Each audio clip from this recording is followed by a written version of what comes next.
What's up, y'all? So I went to my local record store today and I got 3 CDs. Now, I know Summer Walker just put out a new album. I saw it there. I didn't get it because, well, number one, it doesn't even have the whole album on it. You know, it doesn't have all the songs.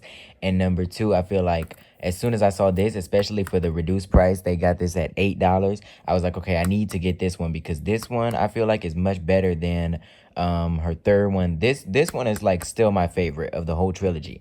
And I know, the jokes are going around that now she just making like soft life chicken Alfredo music. But this album, I did like some of the songs off the new album, I'm not gonna lie. I think she's experimenting with different genres, like how she did the song with Anderson .Paak and the one with The Dream, Teddy Swims. She's doing different styles and whatnot. Some of it was kind of the same kind of soft life, clean girl aesthetic that I wish that R&B would kind of move away from. But I'm glad she brought back bridges in her songs.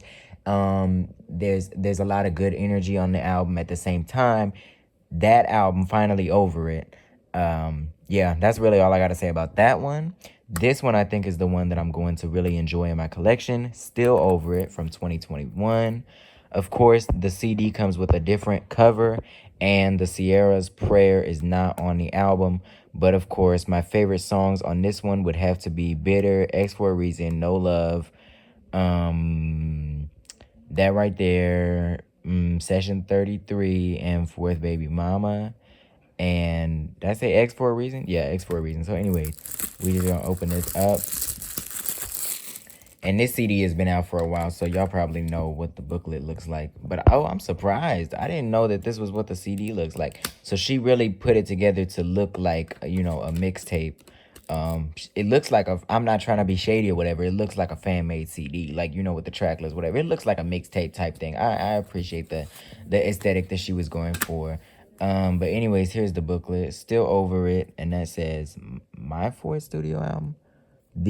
Second album. Fourth. What was I thinking about fourth? She only got 3. Well, I know people are gonna be like, oh, the clear. See, she even did an album series about the soft life vibe. So, I guess that's kind of where she's at. I always appreciate to see artists where they're at, authentically, unapologetically. But this is Summer Walker when she was really in her bag and she really presented a cohesive album. I also really like the song with Ari Lennox on here. I think it's called, I don't know if it's Unloyal or, yeah, Unloyal. That's the one. But anyway, so the album, the way it was positioned in the track list, it was recorded in the order that it was released. Of course, you see the days of recording for the album. But anyways, so that's what the CD looks like at the end of the day. And I'm really glad to have this in my collection. Peace.